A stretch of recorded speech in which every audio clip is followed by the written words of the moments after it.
Jonathan Michael Porter, better known by his stage name Blueface. You know who's gonna watch this. Look at me, baby.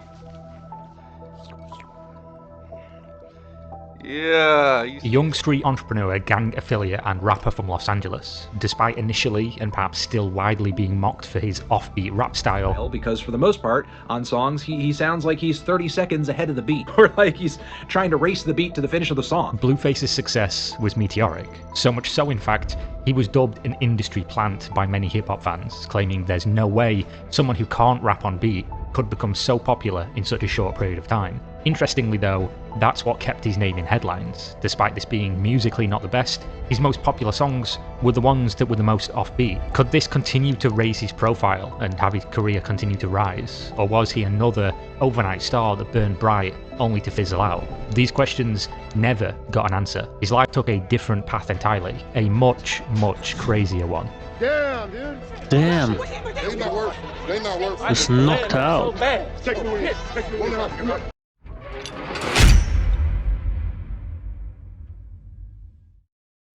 Blueface's rap career started with a bang, going viral with songs talking about his street life, his gang affiliation. Before long, he inked a deal with the West Coast arm of Cash Money Records, a notorious label ran by Birdman.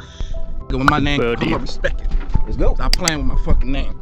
I'll drill y'all. Just Stop playing stormed with my this name. podcast. Say no more. With this came opportunities, but of course, they have a cost. Birdman has a history of mistreating young artists. He's even associated with conspiracies about members who ended up dead shortly after leaving Cash Money. So despite being popular musically, Blueface... It's unbelievable how far people go for money. It's the worst poison humanity has ever experienced. Money, greed, madness. Didn't plan to stick around in the industry for very long, which of course was a shock to his management, who'd put down millions of dollars keeping him out of federal prison for multiple felony charges. Blueface wouldn't get back in the studio, instead starting to focus on multiple businesses using his name as leverage. First up, he started his own OnlyFans reality show called Blues Bad Girls Club.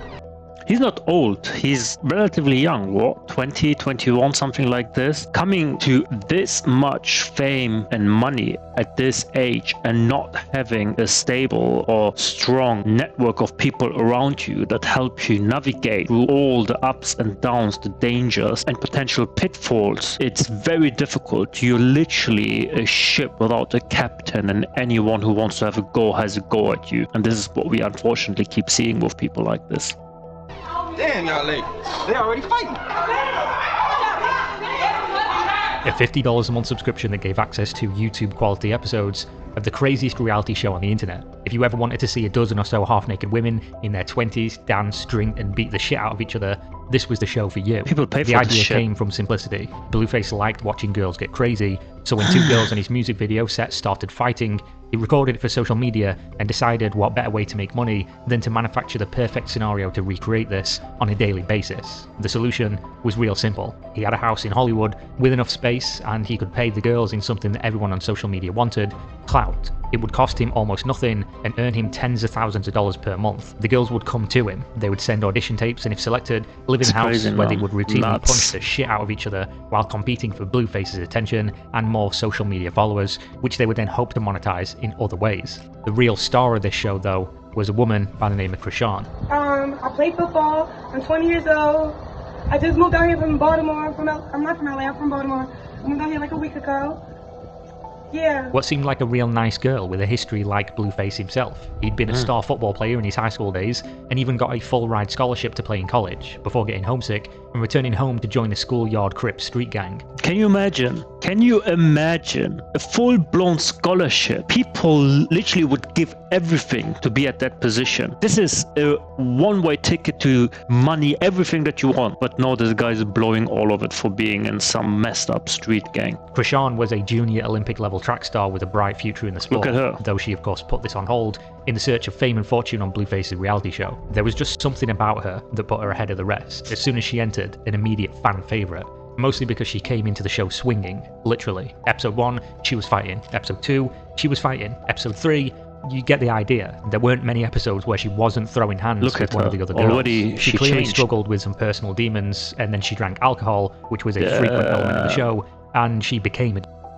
From an absolute athlete to demon. Get the fuck out the room!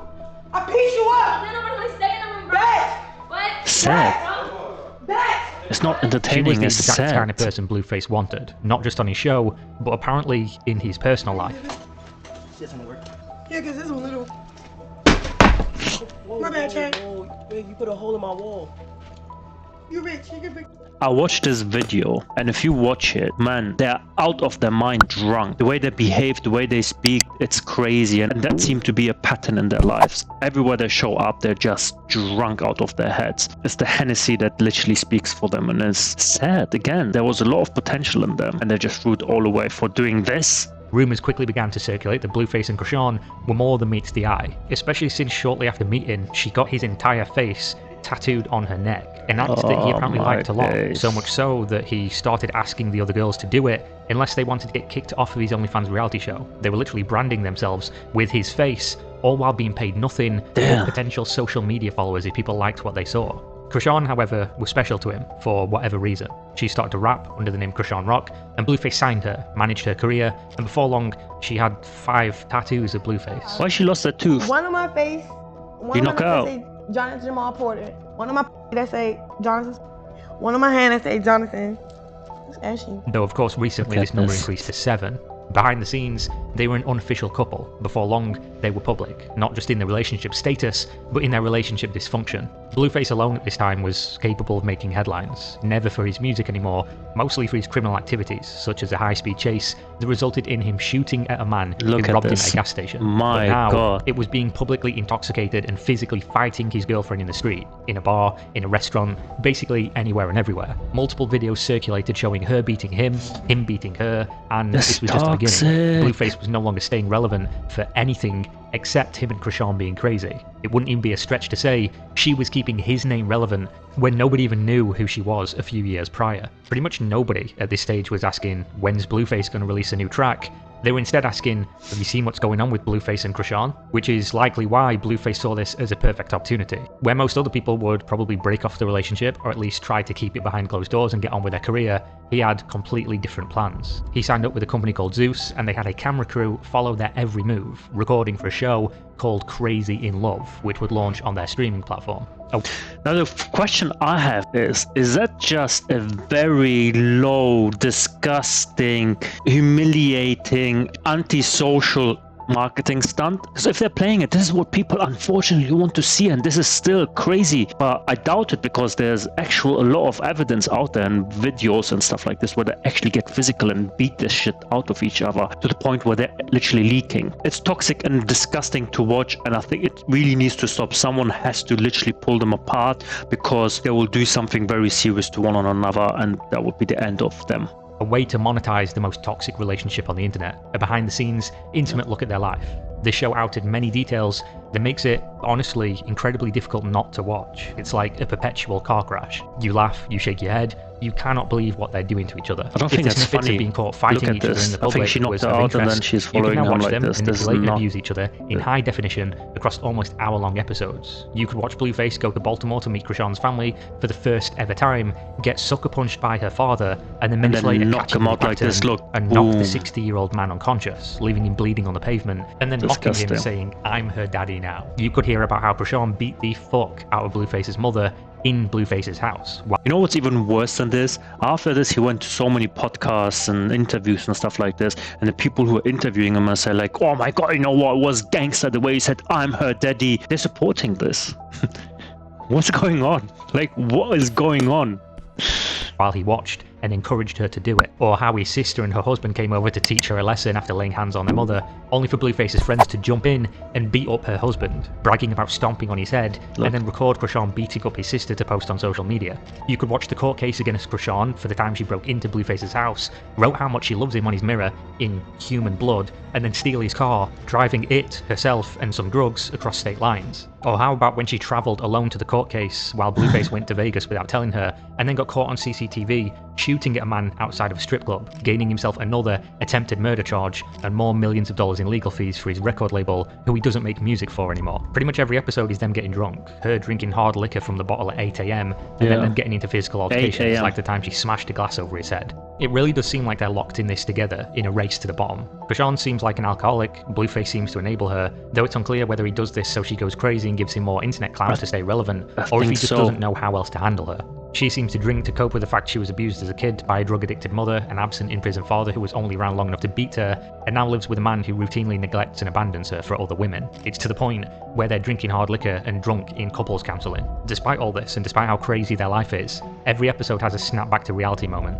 A look behind the curtain that the viral TMZ clips didn't ever show you. These are two heavily damaged people who found each other and do seem to love each other despite what's going on. They're entirely codependent, they're fucked up, they have their own emotions, wants, needs, and pain, and they just can't escape from each other. It's never clear who's the abuser, as they're both as bad or worse than each other in every scene alternating, which is probably why it's so popular. You never know what's going to happen next, and which one you're going to sympathise with, if any. It is, without a doubt, the most real reality show out there, with a fitting title, Crazy in Love, because no matter how much they beat each other, no matter how much they cheat on each other, how much everyone around them tells them to get out of each other's life before one kills the other for real, exactly what I was saying. Days later. It's so crazy that they can't even go on a podcast for longer than 20 minutes without Krishan being so drunk and aggressive that something crazy happens. It's mad. Look at this. Hey, come here, bro. What are you like? Why are you doing that? Why are you doing that? Like, at what point in your life would you sit there and say, like, what am I doing? What have I become? How do people see me now? I've literally just pissed on my own integrity. I've got no stance. I've got no ounce of respect left in people's eyes. Which brings me back to the fact that you need to have people around you to stop you. All these people around them, they're poking the shit to make it stink, and then they watch it, and then they break it up once it reaches a peak. That's not people who want to be around. So it seems like Blueface's career is over. It seems like he killed his own career, at least as a rapper. His relevance now exists entirely in the realm of what crazy shit is going to happen between him and his girlfriend. A train wreck that keeps going, documented exclusively for a subscription fee. It's impossible to say how real this relationship is, though the Crazy in Love series does make it seem very much so. The worst part of it all, of course, is that while they're earning the majority of their combined income from being toxic and beating each other up, they're unlikely to ever improve. And if they get any worse than they currently are, it's hard to imagine that this doesn't end in tragedy, one way or another. Absolutely, my saying. But how would you go about this? Let me know your thoughts in the comment section below. If you haven't subscribed to this channel, get it out of the way. We'll do it now. Give this video a thumbs up. Don't forget to press the notification bell, and I'll see you people in my next video. Peace out.